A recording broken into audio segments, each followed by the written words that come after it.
Hello, everybody. Thank you for joining us today. This is Thursday, September 26th, 2024. And this is the Strictly Football Show here on The Unhappy Hour. That is Mike Bara. You might have seen him on TV or read his books, or where else would people know you from, Mike? Oh, well, there's quite a few bars. The Chandelier Bar at the Aria is a great place to find me. That's a nice bar. That whole chandelier thing is Yeah, wild. it's very It's like nice. five stories. Yeah. So anyway, that's a place like that. Anyway, there's any place in Vegas you can pretty much find me. I'm out. I'm around. You'll see me. Well, my Cleveland Browns are playing in Las Vegas this week. Two disappointing teams at 1-2.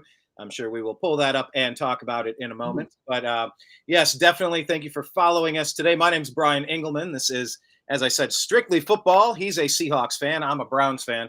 But we're going to kind of go through what happened during the last week of action and then kind of look forward to what to expect and maybe make our prognostications for the week ahead. By the way, before we get into it, Mike, we're kind of wrapping up baseball. Do you have any baseball affinity? Are you a Mariners fan?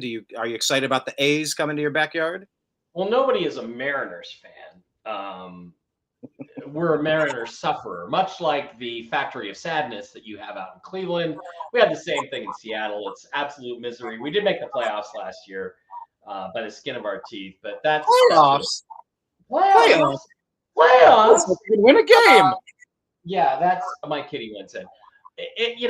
Once again, they had the best pitching in baseball and literally no offense, and subsequently missed the playoffs in a season when the Houston Astros were ripe for the taking. So it's just another mess, completely screwed up ownership, completely screwed up general manager, Jerry DiPoto. Just don't know what they're doing. And here we are, once again, not going to the World Series.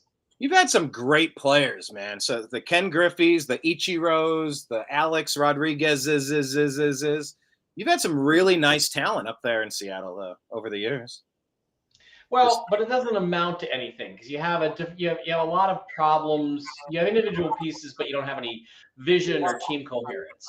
I think is the big problem. Well, on the flip side, like I mentioned there, you're going to be getting a new baseball team. It's the Oakland Athletics. They're going to Las Vegas. I guess they're going to be the Las Vegas Athletics. They used to be the Philadelphia Athletics. That is a well-traveled team, a vagabond team, if you will. But yeah, my Cleveland Indians, they call them the Cleveland G somethings. I'll call them the Tribe, but they're a half game back of the best record in the American League, neck and neck with the New York Yankees. Half a game separates them. Maybe we have our Cy Young winner, Class A. He's our relief pitcher, set a franchise record, I think 46, 47 saves. He's absolutely lights out. Our bullpen is fantastic. Our starting pitching is fantastic. And we have a shot. I've been waiting for a championship my whole life. So anyways, I pulled up ESPN to kind of go through the games here. I saw all the baseball scores. And I was just curious if you cared, like on your 0 to 100 give a shit meter, how much do you care about the sport of baseball? I'd probably say football is my favorite sport. I love basketball. I love baseball. I love playing some tennis more than I love watching them. But hold on. Now your microphone has gone silent again. I cannot hear you. Doggone it, he says. But I cannot hear you at the moment. If there has been one consistent, I think we got you. How about now? Yeah. No. Something screwed up. I got to restart the whole computer. No? Is that you're kind of in and out? Do you need to restart it? No, I think we'll be okay. But can you hear me? Okay. Yeah. No. It's not synced. It's all out of sync and it's stuttered a little bit. Okay. Well. So we are working through a little bit of tech issues here. Mike, if you need me to stall for a minute while you restart, I think you had to do that last week. No, there's nothing we can really do about it. This is the best we're going to get, I think, for today. Okay. Yeah. Well, look, and I'm running on my backup laptop computer, as I mentioned. It'll sync at some point, I'm sure. Yeah, we will figure it out. This might not be that moment. Okay, let's kind of jump into it then. and talk about what we saw in week 3 in the NFL. A couple of surprises and a couple of exactly what we expected. So let's kind of go through last week, starting with the Thursday game. Man, it seems like a million years ago, but Patriots got creamed by the Jets, and Aaron Rodgers was able to get it done. His first home start since his injury, and he looked okay. 281 yards, 2 touchdowns. What did you take away from this game? Is it that the Patriots are pretty bad, the Jets are kind of okay, or just what did you think, Mike? Well, my buddy Jim Mitchell, who's going to give us some tips for this week. Last week he said, look, teams that play going to overtime on Sunday are 4-23 on the following Thursday night when they have to play. So it was no surprise the Patriots had nothing in the tank. They didn't show up. The Jets kind of took it easy. It was a low energy game. Let's face the reality. And Rodgers looks hesitant, but he's not flinging all over the place. But I mean, all the talent is still there. The feet, the arm talent. I thought the best part about it was when Robert Saleh comes up and tries to hug him, and he pushed him away with, and that shows you what a competitor this guy is. Yeah. And it also shows you how little respect people have for Robert Saleh as a head coach, including the players. That's what I thought was interesting about that game. Well, I'm sure if you turned on ESPN, they would say the exact opposite. They'd say, oh, that vaccine denier, Aaron Rodgers, he's the most unliked player in sports. Look at him. He can't even get along with his coach. I'm sure that's what the woke ABC, ESPN, Disney company was putting out there, putting it on Rodgers because he's a free-thinking jerk. Nobody likes the guy. That's kind of like the opposite. I feel like that was what I heard a bit of that. But I'm still trying to understand. In the moment, like, were they kidding around? It was that he wanted them to hold him on the whole explanation got a little convoluted. I mean, your main takeaway with that, you're not a Robert Saleh fan at all. You've mentioned that in every show that we've done. But why was the push again? He pushed him away because he tried to embrace him. And Rodgers was like, get out of here. I don't like you. Get out of here. The defense, it's not over yet. The defense didn't stop him. Like, what was in his head? The game wasn't over yet. Why are we celebrating? Who celebrates a game that's not over? And get the fuck out of my face. That's what I got out of it. I think it was more just what are you doing? It's like the third quarter. So I don't blame him for and again, Rodgers is disliked because he proved that ivermectin cures COVID, and that was what got him in trouble. It's amazing. It's amazing that telling the truth got people in trouble during these last 4 years. I hope everyone remembers this at the ballot box, by the way. The AFC East, we'll talk about it, with some of these other games. But if you look at it, Buffalo's 3-0. New York is 2-1, sitting there one game back. Miami, they're without their quarterback for God knows how long. They're 1-2. New England's 1-2. I mean, the Jets and the Bills are competing for this division title at this point. But if you look at the Patriots for a second, Jacoby Brissett didn't clear triple digits on passing, 98 yards. Gibson, their running back, only had 29 on the night. I mean, they're saying maybe bring in the rookie. If you were running the Patriots, would you bring in another quarterback, or just they have bigger problems than just what's happening at quarterback right now? Well, they do have bigger problems, but I think there's no rush. I think what you should do is just kind of keep going with what you're doing.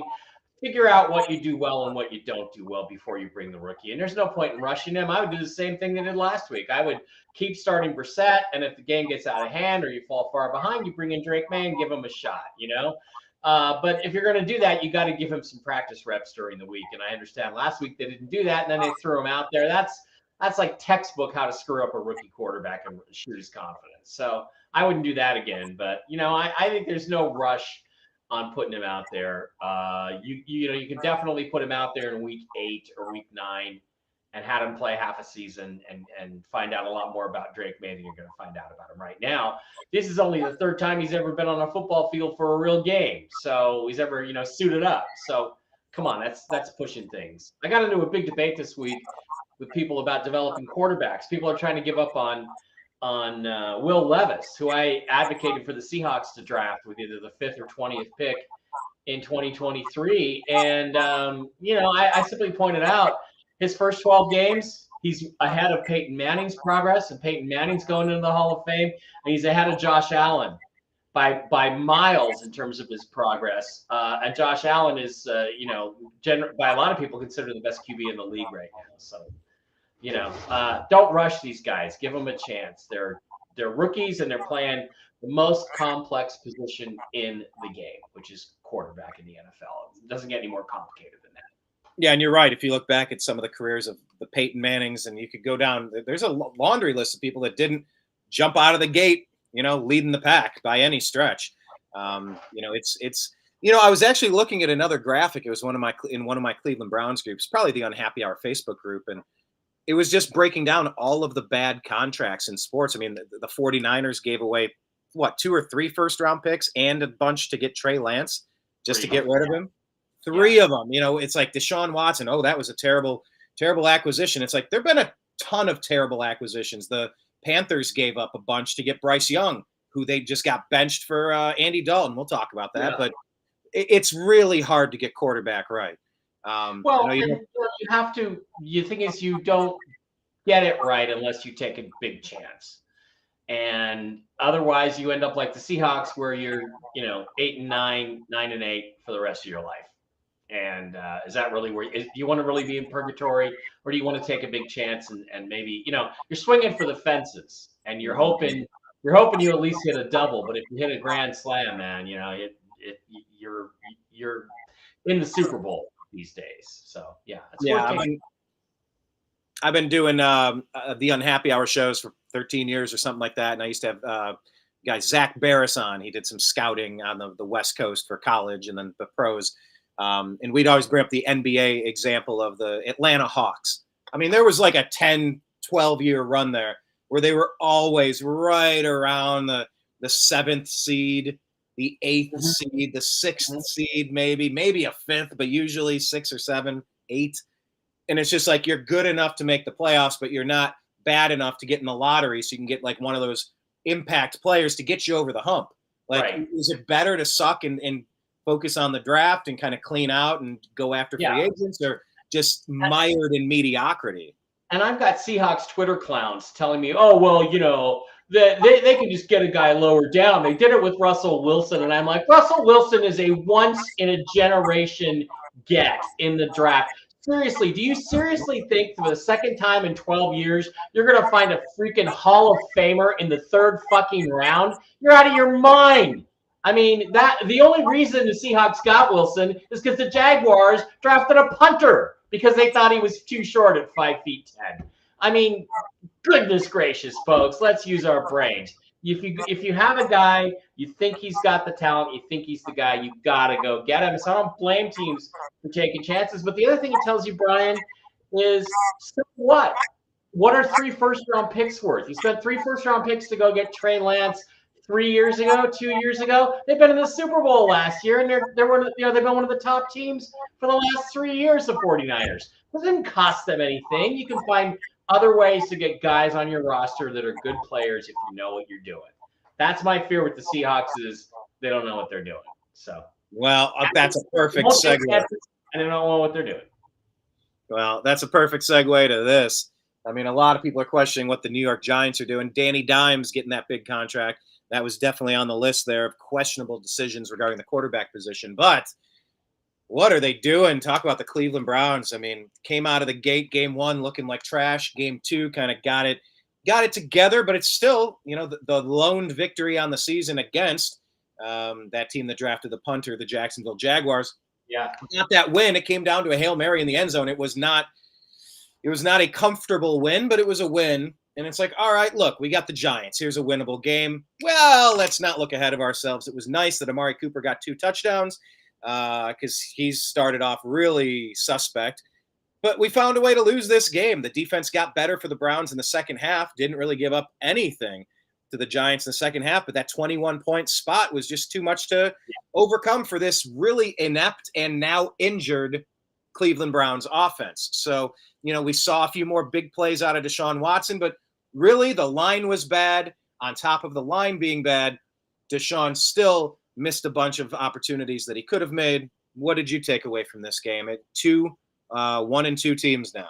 Giants. I've always been a big Deshaun Watson fan since he had He had this 41-38 duel with Russell Wilson in about 2017 or 2018 in Seattle. It was a phenomenal game. It was phenomenal to watch how well he played against the old Legion of Boom, and they were still a thing. And I've just never seen him at that level since, and especially the last couple of years. I don't know what has happened to Deshaun Watson. I've got to believe it's physical because he just can't. He doesn't seem to be able to do the things he used to be able to do. And if that's the situation, there's not much hope. And the OL, everybody's got a bad offensive line, but you got to do what you got to do. You got to find guys off the street or whatever. And, it was unbelievable to me that the Browns lost to the Giants, because I thought the Giants were maybe the worst team in football next to the Panthers. Yeah, I mean, they showed us something. They played better. I think it was Warren Moon came out, I believe it was last week, saying that he thinks the Watson stuff is a lot of it's mental. What did Yogi Berra say? 90% of this game is half mental. Yeah. I think Warren Moon was saying that's what's going on with Deshaun Watson. It's in his head. But he's obviously coming off of that injury with the shoulder. So, I mean, that is the question. What is going on? Is it just unfamiliarity in the system? Does he not know the playbook? Is there a lingering shoulder issue? Is it in his head? There's a lot of smart. He's definitely smart. I've heard him get a question from a reporter, and he just put the reporter down like, well, if I see this guy at the 6-yard line, sitting in that hole, then I know it's this. And if I do that, then I know it's man. If they do the other thing, then I know it's zone, in which case I'm going to this read, then I'm going to call it this call to this receiver. I mean, the guy knew the playbook inside and out. So when you say mental, I don't think it's not knowing. I don't think it's that he's dumb. There's two components to mental. If I can clarify, Mike. Mental is not understanding the playbook, being in over your head. You're in a new system, new terminology. You've always played the game one way, which is where you excelled when in college and in Texas. But now you're in a different scheme and it's just not working. The other side of mental, what I think Warren Moon was specifically talking about, was the weight of all of these legal, all these accusations. There was another batch that came out just a week or two ago after his horrendous week 1 performance, which was one of the lowest QBRs you'll ever see. But I think Warren Moon was saying just the weight of all of these accusations, the courtroom drama, the payouts, the trouble that he's in, that might be what's weighing on him. Not that he doesn't understand the playbook, but he's been beaten down and he's lost his energy. He's lost his focus, his mojo, his confidence, all that stuff. Yeah, Warren Moon might know a little bit about that because he certainly had his fair share of run-ins with the law and not doing things the right way. So Warren probably knows whereof he speaks there. Yeah, it's like he's got so many distractions. He's not focused enough on football. That could be. Yeah, and that's a concern for anybody anywhere. I know when Baker Mayfield was with the Browns and he was playing well, everybody loved him. But then when he started playing iffy, and then when he got injured and played like trash that whole season, it was like every time you saw a Progressive commercial with Baker, it's like your head's not in it. Why are you doing commercials? You're clearly not focused on the game. Like they turned on him so fast, I think way too fast. But speaking of turning on him fast, this game started off with a kickoff that the Browns recovery team, the Browns kickoff team, was able to force a takeaway. And on one play, I mean, the old Deshaun Watson chucks it to Amari Cooper, a 24-yard touchdown play. One play, one touchdown. Browns are in commanding lead of this game at home, 7-0. And then kind of the wheels fell off. And they were given ample opportunities through turnovers and good plays to just put some points on the board. But, when Deshaun wasn't struggling to run out of a busted line blocking scheme, he was missing the opportunities that were there. He had 2 touchdowns, Cooper, but it was a tough performance, man. It was a really tough one for me to swallow. It took a lot of energy out of the season for me. Yeah, well, but the good news is, look, you're 1-2. You're not out of it yet, so keep fighting. Keep plugging away and see what happens. I appreciate that, and you know what? It's not like the Bengals are doing well this season. They have their struggles. I know the Ravens got a little bit back on track, but they're just 1-2. We'll get to that in a second. But yeah, somehow Schittsburg is sitting undefeated with your former quarterback Russell Wilson on the bench. He might get that Drew Bledsoe, Tom Brady treatment. He might never see the field again. The way, look, Justin Fields is at least getting it done, but we'll talk about that as that game comes up here for the recap. Okay, let's move on. Packers got the win over the Titans. That is Malik Willis showing the Titans what they could have been And of course, Will Levis, as you mentioned, tossed 2 touchdowns, but did take the loss. What do you make of the 2-1 Packers missing their quarterback and the Titans at 0-3, trying to figure out their thing with Will Levis? Again, the Packers, this is a team that's extremely well coached. And those last 2 performances show they're tough, they're resilient, they're very well coached. If you can get that level of performance out of Malik Willis, good enough to win you 2 football games in the NFL, you are a coaching savant. You are doing the job, you are getting it done. And I think that's really impressive by the Packers. As for Will Levis, again, the guy has played 12 games. He has off the charts physical tools. Just stop hammering him and let him play some football and get good, because it's all there. Everything you want in a modern quarterback is there with the guy physically.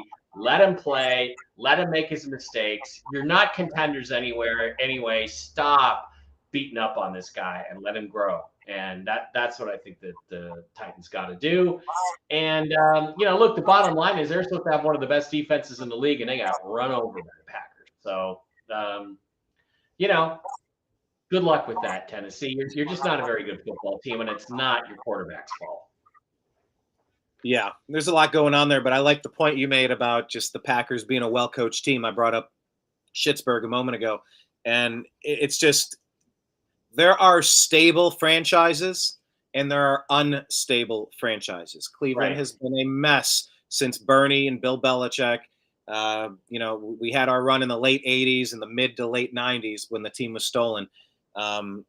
Nick Saban and Bill Belichick on the coaching tree, and we got nothing to show for it. It's just unbelievable. But yeah, the Packers are stable. There's a series of teams, a small echelon of the Chiefs and 49ers that are consistently competitive, and really a lot of the rest of us just kind of fighting for scraps, it seems. But yeah, Packers with a good win. Tennessee's looking like a high draft pick, plenty of season to go. But the Will Levis conversation, they're definitely going to see as much as they can if they're going to have a high draft pick.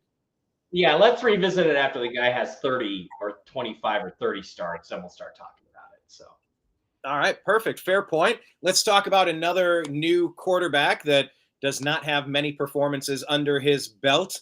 And I will not make an under his belt joke about Caleb Williams, but he threw for 363 yards, 2 touchdowns. However, the Bears fall to 1-2 on the season, losing 21-16 to the 1-2 Colts. The Colts have their own issues as well, but Jonathan Taylor was able to take them across the finish line with 2 touchdowns.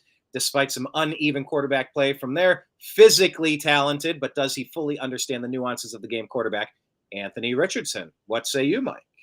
Well, yeah, I thought Caleb Williams looked pretty good.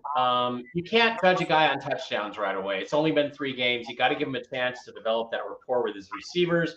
Romo Dunze is injured. He's not really contributing as much as they would like, but he did. Caleb Williams has a future in this league as Cam Newton, if nothing else. Stop picking on him. Anthony Richardson, geez, you just don't know what to think. He looks great one game, he looks terrible the next. You're looking for that consistency, and I don't see it in him. The Seahawks were really high on him in 23, and if they traded up, the rumor was they were going to take him over CJ Stroud, which would have made me blow my brains out. It was better that they didn't even bother to draft a quarterback than it would have been to trade up to the number 1 pick and draft the wrong guy. When me not getting paid to be a GM, Mike Bara, knew that CJ Stroud was going to be phenomenal. They would have picked the wrong guy, Richardson. It was a battle between 2 young quarterbacks who have a lot to learn and a long way to go. Yeah, and that's why you have 2 1-2 teams there. I just want to give a quick shout out to Jonathan Taylor. He's had some injuries over the years, but a solid performance from him, 110 with 2 touchdowns. And a special mention to former Buckeye running back Trey Sermon. He's bounced around a little bit, but he had a touchdown on the day as well, Mike. And Jonathan Taylor took off that gay concussion padded helmet thing. What do they call it? Guardian helmet. He finally took that off and just played a game with a regular helmet. And guess what? You did great, John. So hang in there. Taylor is a guy my brother really wanted a few years ago for the Seahawks. They could have taken him in the first, and they've struggled to find great running backs ever since then. So love Jonathan Taylor. Yes, yes. Well, Hey, man. let's talk about this next game over here. Here's a running back, Aaron Jones. I mean, he was kind of tossed on the garbage heap. They wanted the Green Bay Packers rather wanted him to take a pay cut, so he made a business decision. But he's playing for the 3-0 Minnesota Vikings. I feel like we need to get Blake Wally in here. This is his old stomping grounds where he grew up. And look, they dismantled C.J. Stroud and the Houston Texans, falling to 2-1. They were. Vikings took this one 34-7. Sam freaking Darnold, 4 touchdowns. Mike, surprised by this, I imagine. Yeah, surprised because I thought it would be a much closer game than this. It was a really tough pick on tough call on which team to pick. I forget who I picked. I guess I'm going to find it out. But Vikings, again, showing that they are really well coached. And for them to survive, their big future guy, J.J. McCarthy, getting knocked out for the season before the season even started, going to Sam Darnold, you open up the dictionary and you look up the word journeyman and you see Sam Darnold, a picture of Sam Darnold or Geno Smith. And yet he's playing great. So he's on one of those streaks where he's just playing phenomenal. Only 181 yards, but still good game.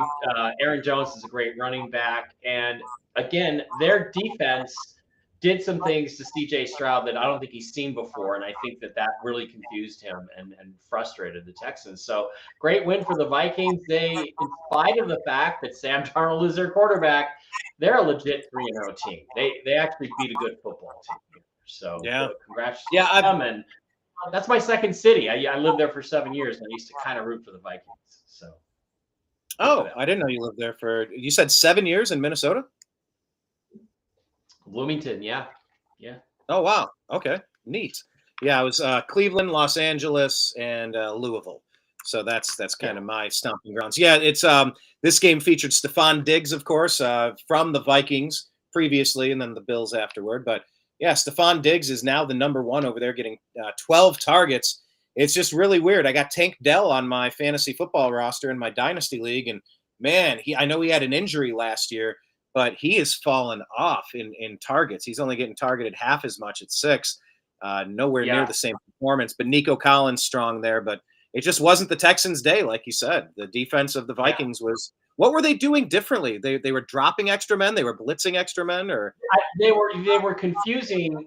I think that what they really were doing, what I saw was it looked like they were really disguising whether they were in man and zone really well. And CJ was reading man, and he'd get zone. He'd read zone, and he'd get man. And I just think when he went back, he didn't know where to throw the ball, and as a result, he held it too long. He got sacked a few times, and then the Vikings scored twice very quickly, and it just. Like a snowball rolling downhill. It just got bigger and bigger from there, and they were overwhelmed. So these games happen. Every team's going to have 1 or 2 of these games.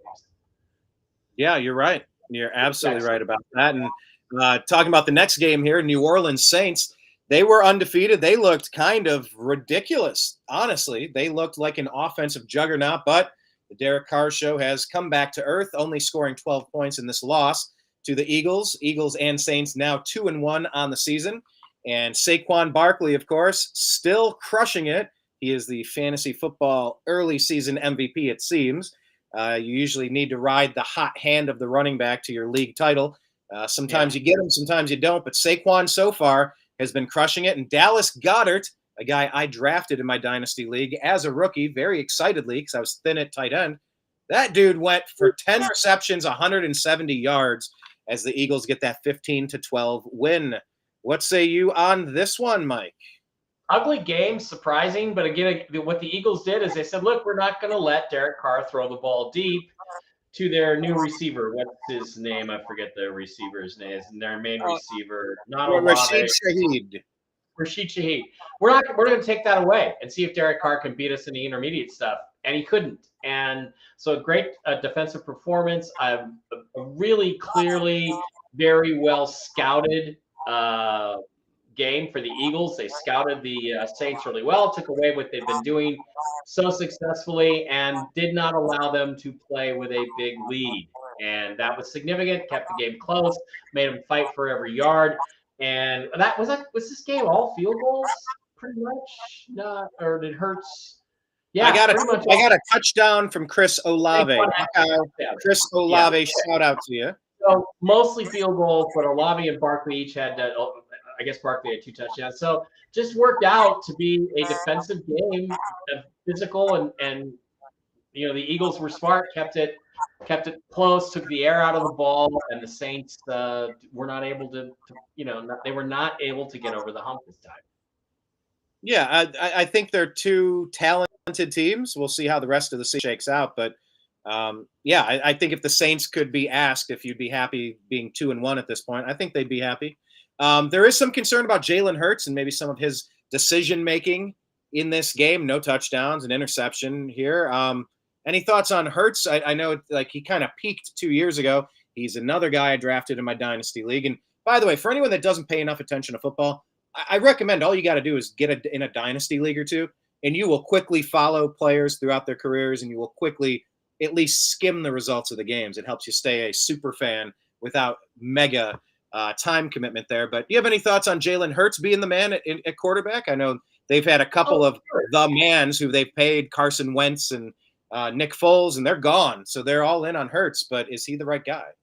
Yeah, of course he is, because he got him to a Super Bowl. I thought he should have deserved the MVP that year by a mile, and didn't get it. And which is surprising because he's played for an East Coast team. If he was a West Coast guy and his name was Russell Wilson, I could understand him not getting the MVP. But and look, probably would have won the Super Bowl a couple years ago if it weren't for the referees against the Chiefs. So he's your guy. He's just got to be in the right scheme that utilizes his skills the right way. And they're adjusting to the loss of Jason Kelsey and some other guys on the offensive line. They're adjusting to that. And that they've been strengthened by a great offensive line, and they don't have that quite as good on OL as they've had the last few years. So yeah, and I can tell you that's definitely what's plaguing the Browns right now. Like we have a bunch of problems, and we're still missing our number one running back, Nick Chubb, of course. But yeah, I think we had 3 starting offensive linemen go down, and our rookie out of Ohio State from 2 years ago, DeJuan Jones,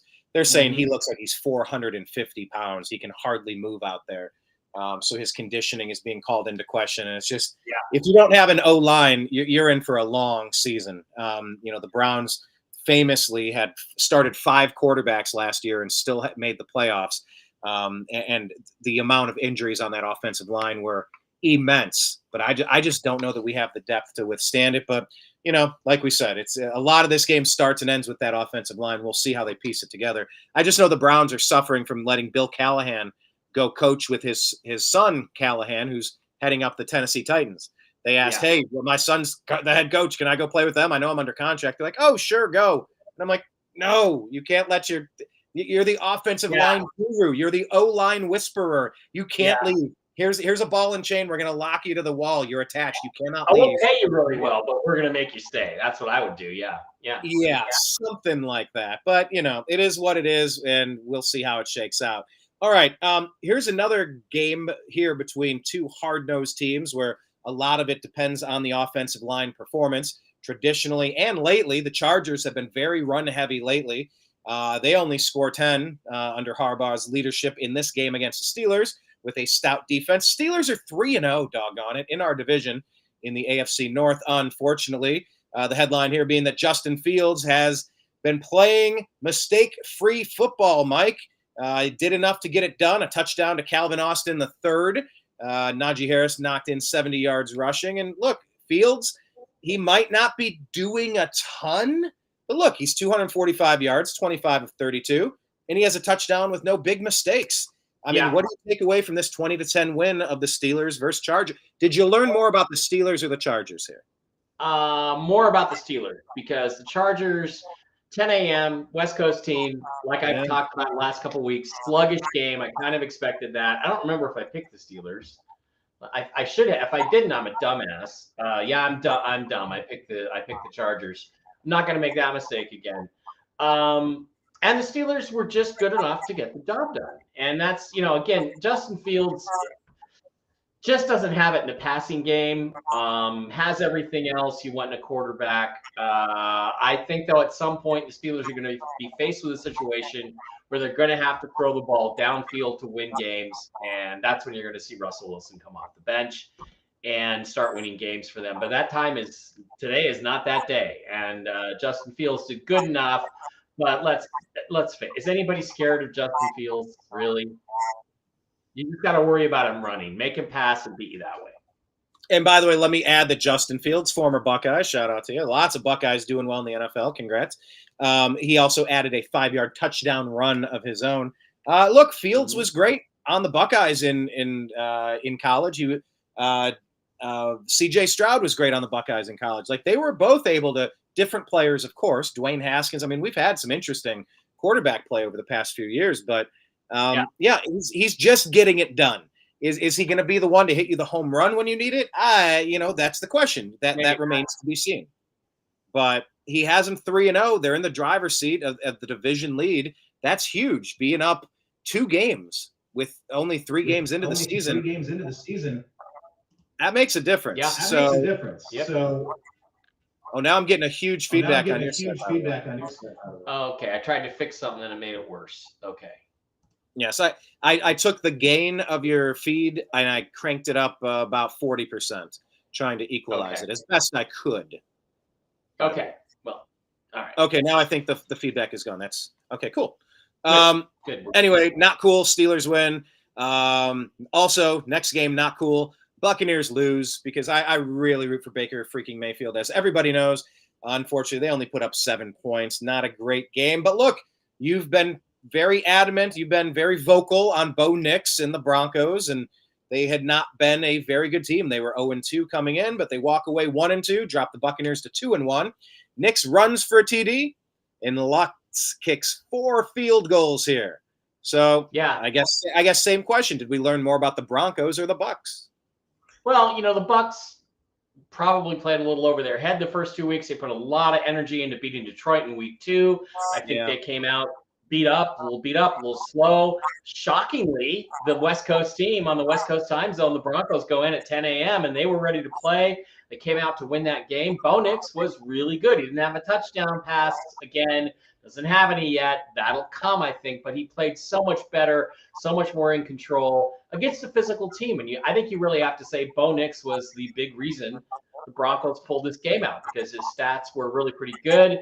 He was consistent and took what was there, and he got the team down the field. They scored points. That's what matters. And the Buccaneers, had an off day. They had a physical week the week before, and they got beat at home, and that's kind of shocking. But it was a game. It was nice to see Bo Nix take a step forward. Yeah, I'm a fan of rooting people to success, unless I have a very specific reason to hate everything you stand for. I like watching players succeed. Yeah, like 49ers, right? Yeah, 49ers. So that moves Denver. They're out of the winless category. They're 1-2 with the Raiders.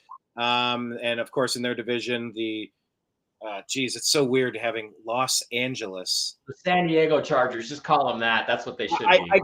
My brain literally could not say the word Chargers there. I've lived there for long enough. But anyway, Tampa falls to 2-1, still tied with New Orleans in the standings there in the NFC South. All right, looking for Baker to bounce back. He did have a touchdown run. By the way, Bo Nix, like you said, no touchdown pass, but he did have a touchdown run.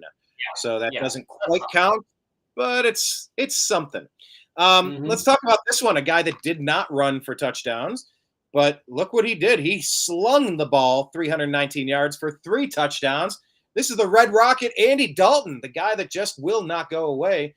Kind of reminds me of the bully on A Christmas Story, but the Panthers snap out of their winless streak, 36-22, beating the Raiders, who fall to 1-2. Wow. What do we make of Bryce Young getting benched and then the Red Rocket hanging 3 touchdowns and a very convincing win over the Raiders?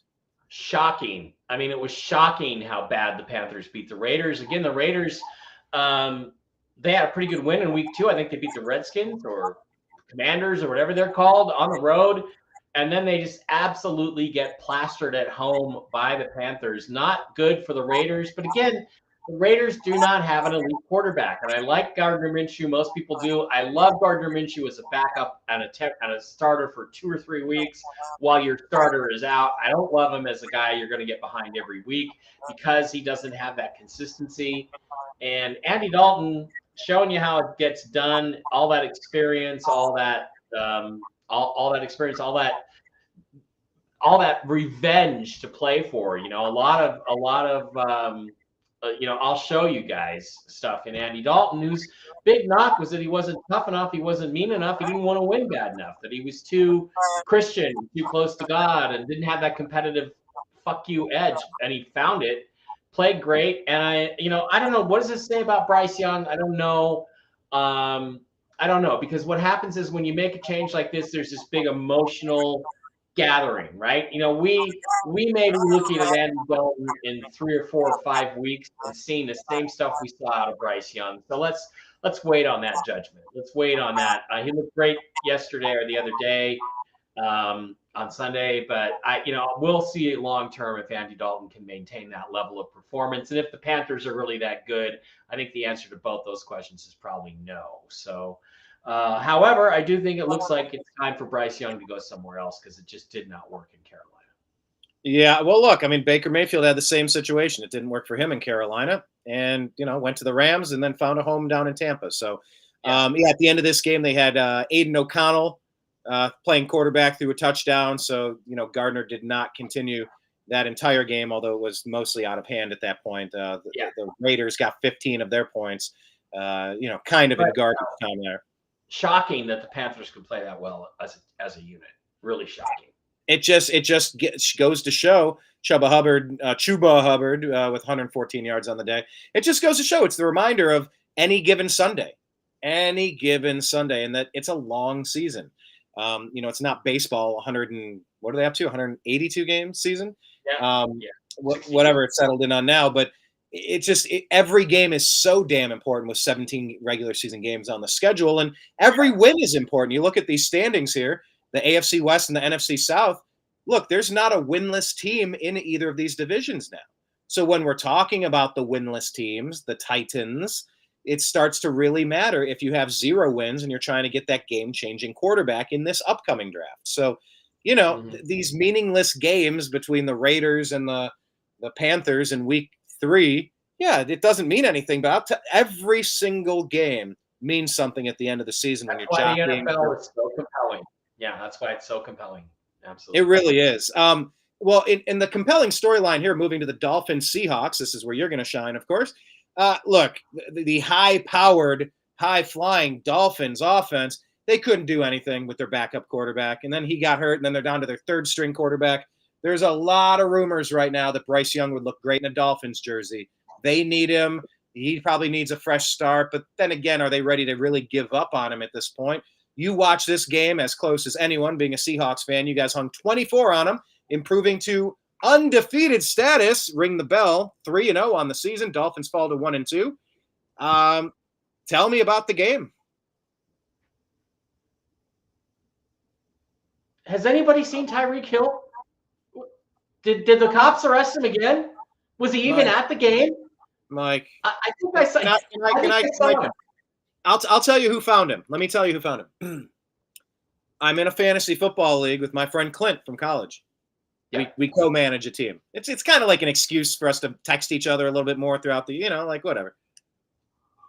He had it in his mind that the number 1 pick this year should be, guess who? That our number 1 pick in this 12-team league should be Tyreek freaking Hill. We took him the 1 year when he was injured the entire season. Now we took him, and nobody can throw him the ball when he's not in jail, when he's not in handcuffs. So, this has gotten really weird down there. Miami looked like a team to beat. Now they look like a team desperately seeking answers.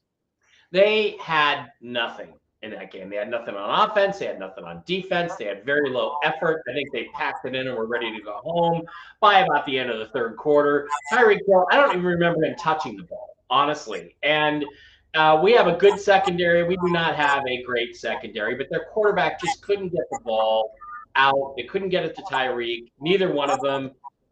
We had a good pass rush, but again, what are we facing? Not a very good Dolphins offense. They had no running game to really speak of. What did they end up? Yeah, like 13 yards rushing or something insane like that. Yeah, they just couldn't run the ball. They couldn't throw the ball. Zach Charbonnet, my favorite whipping boy, ended up with 91 yards, but he's too slow still. 2 touchdowns. You got me 2 touchdowns in my dynasty league. Yeah, one of them was a 1-yard run, and the other one was hold on. Fourth quarter, beating down the defense. The defense was already on the airplane with 7 minutes to play in the fourth quarter. Not okay. Well, hold on, though. I'm just gonna say, not to bring up old wounds, but getting a 1-yard touchdown completion from the Seattle Seahawks is something that might have cost a Super Bowl victory not too long ago. So just true, punching it in, that's really important from the 1-yard line.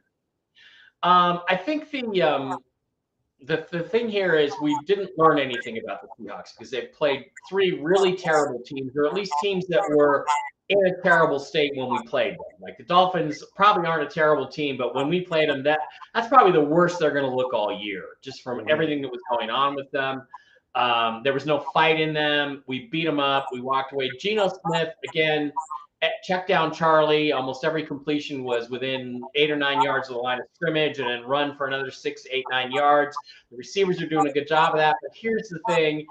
2 interceptions, one of them absolutely terrible when Geno was about to be wrapped up for a safety in his own end zone, throws the ball, foolishly throws it out way over the guy's head, gets picked off. So he still does stupid things under pressure.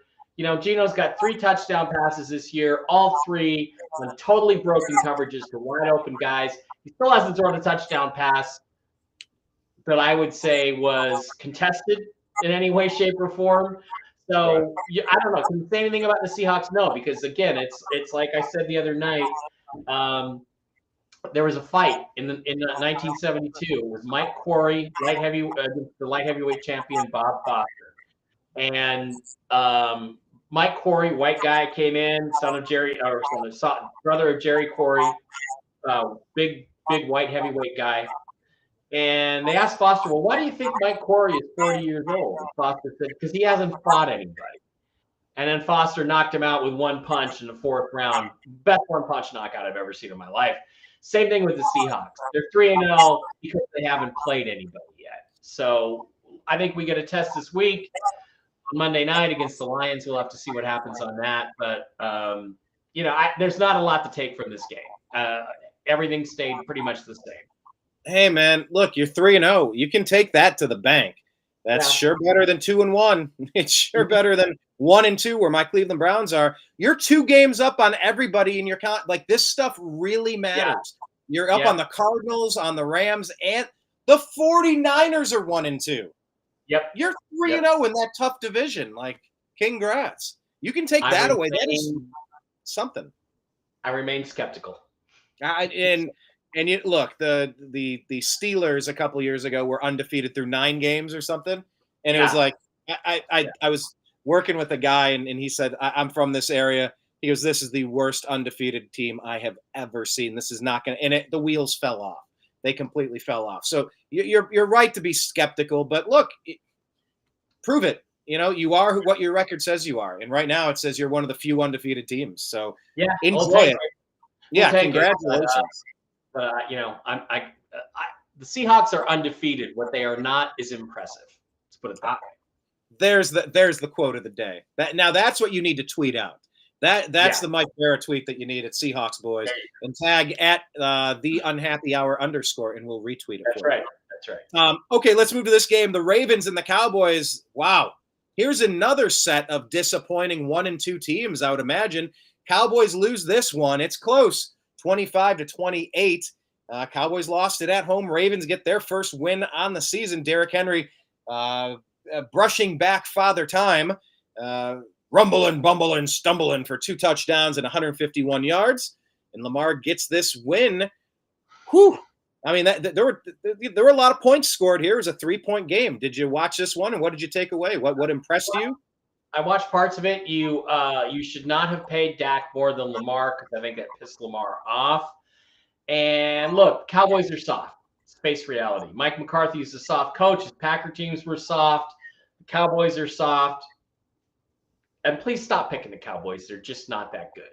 Ravens are not great this year either, but they were good enough to beat the Cowboys on the road in a win that they desperately had to have. And to me, that's about all you can say about it is you had the team that really needed the win, came in and beat the team that should have been able to hold them off at home. And they just didn't, because they're just simply, the Cowboys are just not that good all around. They're just not.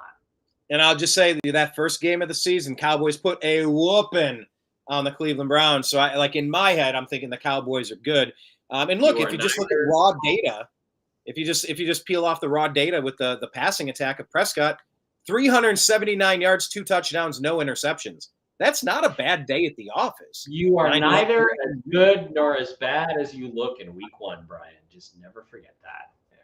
And that's another good axiom to repeat. No, for sure. That's a David Gara quote. That's my brother, but I think he's dead on about it. No, but I mean, even just comparing the Lamar Jackson attempts, he had 15 passing attempts in this game. Prescott had 51. I mean, that is just such a diametrically opposed, like these are polar opposite teams. It's like pass, pass, pass. The other one's like run, run, run. We got Derrick Henry, but, Rico Dowdell and Ezekiel Elliott at this stage of his career, that's not really the rushing attack of Emmitt Smith now, is it? No, it's not. It's not exactly Emmitt Smith. Heck, it's not even Pollard, It's not even to that level. So, yeah, not good. Yes. So they're working with what they're working with, but end of the day, they are what their record says they are, and those are 1 and 2 teams battling it out for to figure out if you're a team that's going to compete or if it's a team that's going to be retooling. Here's another battle of the 1 and 2s. This is a weird week with a lot of 1 and 2 teams playing each other. Yeah. Rams were down quite a bit, but they came back and beat the Niners on a late field goal there. The Rams were winless, but now there's 1 and 2 teams. Niners losing once again by 3 to the Rams.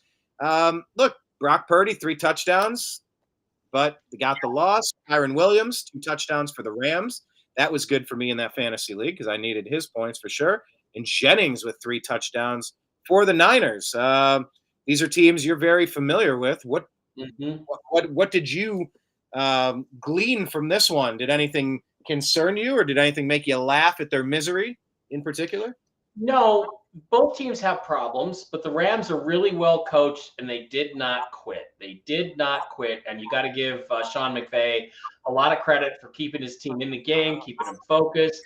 49ers are just not that good. They got a lot of injuries. They got a lot of problems. There's a lot of strife. They have guys who aren't in football shape yet. They might have lost Trent Williams for a while now, it looks like, after this game. So I just got to say I was grateful for the Rams doing this because I don't think the Rams can sustain beating teams like the 49ers over the course of the season. They've got their own injury problems. It was 2 teams that are in that 2 and 2, 3 and 2 kind of area, that the 49ers have the ceiling where they could go through all the way to the Super Bowl again. Brock Purdy is still great, but they just had one of those games where lots of injuries piled up. And the Rams wouldn't quit. They didn't give up. They won the game. Kudos to them. But I feel like on their best day, and we haven't seen the Seahawks' best day yet. The Seahawks can beat both teams, but we'll see on their best day. You know what? And I like that you said just the phrase "best day." I would love to see a best day out of the Browns. I've seen garbage for 3 weeks. Yeah. A lucky game 2 win, but man, we look just completely sleepwalking, like we didn't even participate in OTAs preseason. We just showed up expecting to have it figured out, but we didn't. Yeah, you look like the team that took a 4.5, 5-hour flight out from the coast to play at 10 o'clock in the morning at home. That's what you look like. So it just was miserable. Well, the Browns are flying out to Las Vegas this week. A lot of people I know are headed out to that. You're playing in the afternoon when you should at least be awake, and you're only playing the Raiders. Now the question is, will the Raiders be embarrassed by what happened, or will they start to fold up on their coach? That's a good question. We'll have to wait and see. Yeah, I'm curious to see what Davante Adams is. I watched. Did you watch that Receivers special on Netflix? That series? No, I didn't. Did you see the quarterback series? No, I have not seen that one. No. They're good. If you haven't seen, I think Peyton Manning produces them. They're on Netflix, I think. Yeah. Season 1 was quarterbacks. Last year was receivers.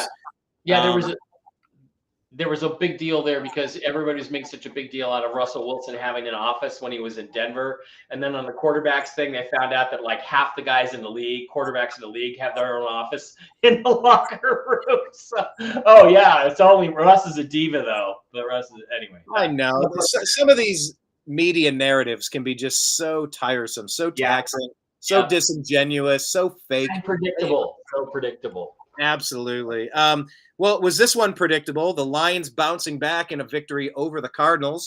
A low score, relatively low scoring game, but Goff hits 2 touchdown passes, and Kyler Murray is slowed down a little bit there. 1 touchdown in the air.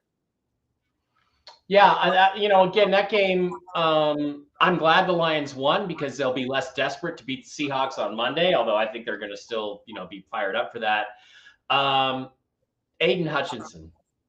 Aiden freaking Hutchinson has got to be the best defensive player in the league right now. What do they have? 3 sacks, 5 pressures, forced fumble. I mean, he was just a monster out there, and I thought he was the most impressive thing about that game. It was a tough game. The Cardinals are better than we thought coming into the season. They're tougher. They're resilient. They hold up. They could have won all 3 games they've been in this year, but it didn't work out for them. The Lions hang on. Tough win for them on the road against, like I said, a Cardinals team that's better than you think it is. So good for them. The thing that got me about that was scoreless second half. It doesn't happen that way very often, where you just basically don't score 20-13 at halftime, ended up 20-13. So we had one little field goal. Little field goal from the Cardinals in the 4th. But yes, other than that, it was 0-0-0-3. So, yeah, one tiny little score. Yeah, it's weird that a game is so delineated at that halftime, so specifically like that. Yeah, rarely happens that way. What do you think? I mean, look, the Lions they're a fantastic team. They've earned the right to be among the ones that nobody's going to sleep on Detroit coming to town. It never used to be that way. I mean, you got to go back to what? Eric Kramer and Barry Sanders? Or maybe Calvin Johnson, but they weren't even good during Megatron days. Just they scored a lot of points. They weren't good. This is maybe the first time they're all around a pretty darn good team. Arizona Cardinals, I'm looking to see more out of them. James Conner couldn't get anything going on the ground at all. Marvin Harrison is starting to warm up, though. Got another touchdown this game. He really is a game changer. It's just I think it's what the Browns are suffering from as well. Without the dominant, balanced attack with a running game you need to respect, because Nick Chubb has been injured for a year thanks to Minkah Fitzpatrick of Schittsburg on a dirty-ass play, blowing out his knee. It's tough when you're one-dimensional. Kyler Murray should not be your number 1 rusher. He had 45 yards to James Conner's 17. Yeah. It's out of balance. It's not sustainable. And the other thing, too, actually brings me back to the Seahawks game. Marvin Harrison Jr., 11 targets. DK Metcalf only got 6 targets the other day. And, people are talking about now you got to pay DK $30 million a year like all the other top receivers. Not for a guy that only touches the ball 6 times or has a chance to touch the ball 6 times. So interesting how efficient the Cardinals are being offensively at getting the ball to their weapons. That's a sign of a really well-coached team. Again, a team that knows what they want to do. Yeah, you're right about that. But that's the question then. If the Seahawks don't want to pay DK $30 million a year, I mean, is he starting to feel like he's not getting the ball enough? The reason I brought up the receivers thing is because Devontae Adams was on there, and you could a lot of the storyline was him getting frustrated that they're not even targeting him. He's like, I don't mind if we lose. I feel like I'm one of the best players on this team and I can help us. You got to at least throw it to me a few times to help, give me a chance to try to help. And it's like when you don't even get the opportunity to make a play, it starts really agitating you week by week. I think not Braylon Edwards, Odell Beckham Jr., I think that started really creeping in and messed up that last season with Baker for sure. And if DK's not getting more than 6 looks a game, that's not right. Well, you don't want to pay a guy that much if he's only going to get 6 looks. So yeah, that is true. So, I mean but you raise a good point. Now we should put DK. How long is he under contract for? Do you happen to know? 1 more year after this, so they've pretty much got to make a new deal, or they're going to have a really unhappy camper next year. So, got to pay him in the off season or trade him. And we'll get to unhappy campers in a moment with this Bengals game here. Just a couple more games to wrap up. But Jamar Chase finally getting back on track. You mentioned the Chiefs here. Chiefs beat the Falcons 22-17. Chiefs remain undefeated. Falcons fall to 1-2. You mentioned that the so-and-so could have had another Super Bowl, except the Chiefs had the call. We're talking about the Eagles. It was. I am so tired of the Chiefs getting every damn call. Yeah, you know, I don't like anything about this anymore. This isn't the New York Yankees. You don't need to bend over backwards for Patrick Mahomes. We're sick of it. The fans are sick of it. We're sick of Taylor Swift. Can you just call an even game? If you would have just called a helmet-to-helmet on Dirty Dan Sorensen, the Browns beat the Chiefs in 2019, 2020, and would have went to the AFC Championship game against the Bills. Our entire trajectory could be different if you would have just called a Chiefs game like an NFL game. Make the obvious calls. Don't do the ticky-tack shit to help Vegas, push the golden children up. I'm so sick of them. It's like the corruption in politics. It's becoming so obvious now, and the judicial system, that you almost can't hide it. Because again, was that it was decided on a pass interference call? Was it pass interference? Technically, yes. But I'm sitting here watching this going, if that uniform is blue instead of red, and if that's DK Metcalf, they're not calling that. Basically the fourth quarter, late in the game, they're not giving the Seahawks that pass interference call. They're not winning that game on that call. Only the Chiefs seem to get those calls consistently. And I heard a really interesting stat this week. It was really fascinating to me. Patrick Mahomes, in his short, 5-6 year career now, has had 22 interceptions overturned by the officials. Interceptions that he legitimately threw that were given back to the Chiefs in his 6-year career. Tom Brady had 16 in his 20-year career overturned interceptions. There is no question when you look at stats and metrics like that the Chiefs and Patrick Mahomes he's been anointed the GOAT because he's black and they want a black GOAT. It's not acceptable to have a white GOAT named Tom Brady or Peyton Manning. And there's no question that there's an agenda to help the Chiefs win football games. And that's the truth. And you got Mr. Pfizer at tight end, Travis Kelce. I mean, it's the blurred lines. You brought up politics again. Of course, Mike and I do a show called Toxically Masculine Tuesday. Oh, we got a flex. Toxically Masculine Tuesday on Tuesdays on Mike's network. You can find it there. Yeah. And we stream it on our YouTube and X account as well. And we also, hey, you need to join me on Agree to Disagree one of these days. Open invite. We'll talk later, but open invitation to join me on a show. But yeah, Mike, we definitely talk politics. But when you have Mr. Pfizer getting Taylor Swift as a gift to endorse Kamala Harris, and you just want to watch a Chiefs game, and all they're doing is showing you Taylor Swift, it's like enough of the merging of politics and sports and entertainment. I get why they're doing it, but man, when it is contrived, it is so obvious and it is so off-putting. It leaves such a bad taste in my mouth. When every channel I flip to, it's Travis Kelce rolling up his sleeve to show you his Band-Aid, his Fauci ouchie. It's annoying, and they get so many calls. And by the way, they're supposed to break up in 2 more days. On the 28th, that's when the contract expires, and then Taylor and Travis have to break up. That got exposed a couple weeks ago. And that's the only 2 days from now.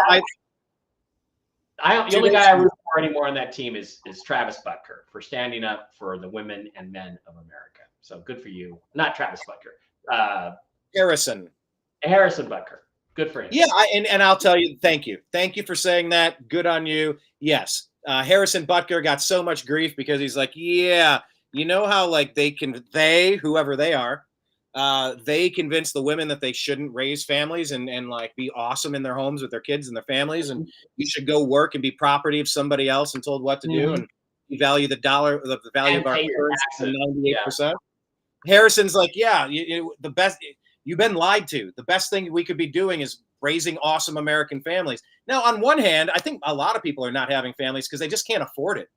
But on the other hand, you look at Harrison Butker, it's like, well, yeah, I'll be your trad wife for sure. You're bringing home how many millions? Yeah, I can stay. I don't need to go home and I don't need to go out and work. You need to clarify that you're talking symbolically here, right? You don't really want to be his trad wife, right, Brian? Symbolically, I'm playing a character, Mike. There we go. All right, let's go on to the last couple games and get to our picks. I got to get out of here. Jaguars, Bills. Bills whooped on the Jaguars. Jags 0-3, Bills 3-0. Nothing to say about it. Bills look really good and deserve to be 3-0. Except, the Cardinals played them really well, but they stuck out for that game. The big question here in this game is what has happened to Trevor Lawrence. And He's got to be salvageable. But then you look at this situation where, is the coaching really there for him? And what is going on with Trevor Lawrence? Because he should be better than this at this point. He should be. I mean, he had Doug Peterson, Urban Meyer. Like, there have been a lot of people around him trying to get the right system in place. They haven't found it. And remember, in college, Trevor was like, he did really well, but then he was kind of exposed by the Buckeyes. Horrible coaching plays overturned that and kind of gave them the win, I believe, if I'm remembering the years correctly. But that's the right question. Is Trevor that good, or is he just not? He's good, but they're not getting the most out of him, and we got to figure out why. And Doug Peterson, you think, well, this guy who's won the Super Bowl, but that was nearly 10 years ago, and he got ran out of Philly just a few years after that. Maybe Doug Peterson is the problem. I don't know, but that's the big takeaway in this game. So it's a big takeaway. All right. Well, we're gonna find out. They're 0-3. You can't stay winless too many weeks into the season before it's time to play for those top draft picks, and those top draft picks are quarterbacks. Although Trevor did recently get paid, we'll see. Yeah, Josh Allen is looking legit still. Okay, final game of last week. Commanders. Look at this, Jaden Daniels. I drafted him in a fantasy league. Very happy about that. They were able to get the 38-33 win over the 0-3 Bengals. Bengals being 0-3 in the Browns division is fantastic. What did Jaden Daniels show you? That he's going to be an elite quarterback in this league. I mean, for a guy with so little experience, coming from a system that wasn't particularly NFL-like, to play that amazingly well against a good team, against any NFL team, to play like that, the accuracy of the throws, the timing, the intelligence of Jaden Daniels. There's Anthony Richardson is a guy with great physical tools, but you listen to him talk and he's a dumbass, right? Jaden Daniels is no dumbass. Jaden Daniels knows what he's doing out there and has poise and confidence. And wow, what a debut really it's been for Jaden Daniels. I think it's possible the Bears are going to regret not taking him over Caleb Williams when all is said and done, because Caleb Williams looks like he's going to be a headache to a certain extent.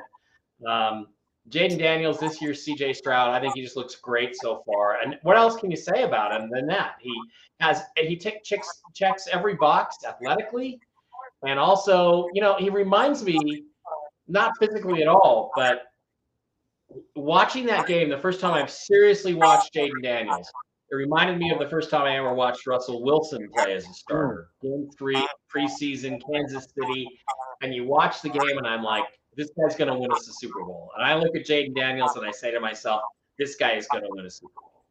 He is. I'm just going to say that right now. He definitely had an impressive performance. Terry McLaurin, former Buckeye, doing well there, and Jamar Chase, 2 touchdowns. Yep. It's so weird looking at the NFC East. Washington is on top, tied with Philadelphia at 2-1. New York and Dallas at 1-2. It's a weird season, but look, there's plenty of season to go, and I think that is. Yeah, let's wait and see how it all settles out. It is early though. Absolutely. Well, then let's look ahead to Week 4, Mike. And like I said last week, why don't you make your picks first? Because I need to mix it up because my performance is a little lackluster. So I need to kind of wear a different pair of socks for the game day. I need to get some good shoes. Last week on NFL Game Picker, I believe I was 8-8. Yeah, 8-8 for that week. But I'm 20-12. No, I'm 28-20 for the season. The games I got were the Jets, the Colts. I got the Vikings, the Seahawks, and the Ravens, the Lions, the Chiefs, the Bengals, the Bills. Other than that, I missed up. So it was, but I'm a little bit ahead because you had such a bad week 1. Let's slide it over to week number 4 and look at who we like in week number 4. Now I want to read off a couple things. My friend Jim Mitchell sends me these little tips every week. And last week he sent me the tip. We all need a friend like Jim. Teams that play overtime on Sunday and then play on Thursday are only 4-23 on those Thursdays against the spread. So, that's a big deal. So I'm looking at this and so he sent me some tips that I want to read off. Dak Prescott is 16-2 straight up against the NFC East. Joe Burrow is 14-6-1 against the spread after a loss. That's something to keep in mind. The Broncos are 4-7 straight up on the road. Brock Purdy is 12-2 against the spread at home. The Browns are 14-21 against the spread after a loss. Something to think about. Gardner Minshew's 9-18 against the spread. The Chiefs, everything about the Chiefs is good in September. The Bills are 7-2 against playoff teams. Lamar Jackson is 12-4 straight up. I'm just trying to read some things that are interesting here. Lions are 24-9 straight up in the last 33 games. They're 21-7 against the spread at home, and Goff is 27-10 against the spread indoors. So some things to keep in mind. Dallas and New York. The Seahawks play the Giants in a week. I would like to say the Giants are going to win, but I think the Cowboys need it, and I think they go in there and get it. I think there's less pressure on the Cowboys on the road than there is at home, to be honest with you, because of the expectations. Bengals and Carolina. Do the Bengals finally get their first win? God, this is a tough call because the Panthers played so well last week. I don't think it can sustain. I like Joe Burrow. I'm going to go with the Bengals. Denver at New York, I'm taking the Jets. I don't think, lightning strikes twice. I think Bo Nix continues to improve. Denver's really not that good. 10 a.m. game. I think the Texans bounce back against the Jaguars, who are just really not good. If I'm not mistaken, isn't this the second time they played the Jags already this year? Didn't they already play them week 1 or 2? I don't know. Yeah. Rams are playing Chicago. I like Chicago at home just because I think the Rams are going to be up and down this year. Packers, Vikings. Jesus. Jordan Love's going to be back for the Packers probably. Packers are hot. Vikings are hotter. Packers are hot. Vikings are hotter. Flip the coin. The coin. Packers at home. I think Sam Darnold's going to turn into a pumpkin at some point. I don't know when that's going to be, though. New Orleans, Atlanta. Again, I think that the Saints fall to 2-2 because I think the Falcons are playing pretty well, so I'm going to take them at home. Tampa versus the Eagles, one of the better games of the day. I like Baker. I like Tampa at home. I think they took a beating last week and are going to be mad about it. The Steelers at Indianapolis. Colts are just not that good. I think the Steelers find a way to get it done even on the road. 49ers at home against the Patriots. That's easy. Washington at Arizona. Boy, I liked Washington. I'm going to go with them, pick them in the upset. I like Cleveland against the Raiders, both teams in disarray, but I think Cleveland will do pretty well. It's because they're your team. The Chiefs, all the Chiefs stuff in September. Chiefs go 4-0. Lamar Jackson, what was it about Lamar Jackson? Is 12-4 straight up. Ravens are great at home. I'm taking the Ravens. No, taking the Bills. Josh Allen is too hot right now. Titans at Dolphins. Titans get their first win. Dolphins fall to 1-3. Seahawks at Detroit on Monday night. That's a Monday game, by the way. This is also a Monday game. Again, you go back and look at Lions, 24-9 straight up the last 32. 21-7 against the spread at home. Goff is 27-10 against the spread indoors. The Seahawks have beaten the Lions 2 years in a row in Detroit. I think that streak ends. Both games involved a pick six that put the Seahawks over the top and made the difference. I'm going to take the Lions at home. My Seahawks fall to 3-1. Those are my picks for this week. All right. Good job. Thank you. I did look up the schedule of the Texans. They did not play the Jaguars yet. They played the Colts, Bears, and Vikings, the first matchup this week against the Jags. Okay, let's go to mine and share this tab instead. Did that pop on the screen? I'm not seeing. Let me see. Let me add this here. There it goes. I think I'm back up. All right, good. Here we go. So on the season, I am a lowly 22-26 performer. Last week was fairly brutal for me. I was 6-10. And that kind of rivals. Look, 8-8 week 1. I feel like I'm regressing. 8-8, 8-8, and then 6-10. I had one good week and you had one bad week, and that's the difference right now. So let's see if I will have a bad week. Let's see if we can turn it around. I think here, I just watched the New York Football Jets. They showed me a little bit of something. I'm going to go ahead and pick the New York Giants. I don't know why. I felt like they hung in there much more than I expected. So I'm going with the Giants there. This is the Andy Dalton Bowl. And you know what? Look, I'm going to go with the Panthers. I'm just going to go with it. Ride the hot hand. These guys are struggling to figure it out. They are very talented. This is a goofy, risky pick. I understand that. But look, ride the hot hand, and Andy Dalton surely is that at this point. Denver, New York, I'm gonna go with Aaron Rodgers. I think their team is better, especially at home over here. In Mile High, I might have picked them. Let's go ahead and say Jacksonville gets their first win of the season. I'm not convinced that they're such a train wreck. They are 0-3. But like I said, even with the Browns, it came down to a Hail Mary. They have some talent on both sides of the ball. They just have to get it to click at the right times. Let's go ahead and say this is the week they get it right. Los Angeles and Chicago. Oh, they're so banged up. But they're probably well coached. You know what? I'm going to go with the Bears in this one over the Rams, shockingly. Minnesota, I'm going with Minnesota. I think Sam Darnold continues to be a stud. He's going to get that victory. New Orleans, Atlanta, Carr's going to bounce back. I still don't know. I don't know how they're using Bijan Robinson at all. Baker's going to beat the Eagles, Baker and the boys. I can't pick against the Steelers at this point. I hate picking them, but I'm going to go with the Steelers over the Colts. Frisco over New England. I'm not convinced New England has much at this point. I'm going to go hot hand Washington over Arizona, Cleveland over Vegas. I'm going to pick the Chargers here. Going to finally knock out the lucky. I've never seen a more lucky team than the Kansas City Chiefs.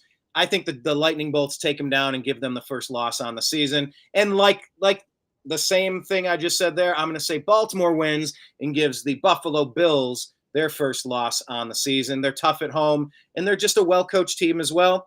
Tennessee, Miami, you said something great. You said this is the worst Miami's going to look all season because the quarterback had almost no reps. All right, with an extra week, I think they're going to throw it to Tyreek a few more times, get a little bit more running game. I'm picking the Dolphins, and then Seattle at Detroit. Oh, geez. Be smart.